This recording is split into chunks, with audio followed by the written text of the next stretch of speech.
പാലക്കാട് കണ്ണാടിയിൽ 4 പേർക്ക് വെട്ടേറ്റു. കോൺഗ്രസ് പ്രവർത്തകരായ റെനിൽ, വിനീഷ്, അമൽ, സുജിത്ത് എന്നിവരെയാണ് കാറിലെത്തിയ സംഘം ആക്രമിച്ചത്.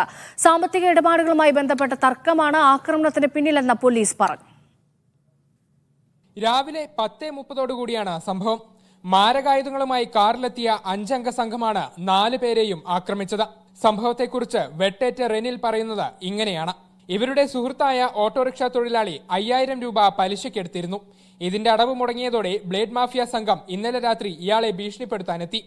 താൻ ഉൾപ്പെടെയുള്ളവരാണ് ഈ സംഘത്തെ പിരിച്ചുവിട്ടത്. ഇതിന്റെ പ്രതികാരമായാണ് ഇന്ന് അക്രമി സംഘം തങ്ങളെ വെട്ടിപ്പരിക്കേൽപ്പിച്ചതെന്ന് റെനിൽ മീഡിയ വണ്ണിനോട് പറഞ്ഞു. ഇവരെ തിരിച്ചറിഞ്ഞിട്ടുണ്ടെന്നും റെനിൽ വ്യക്തമാക്കി.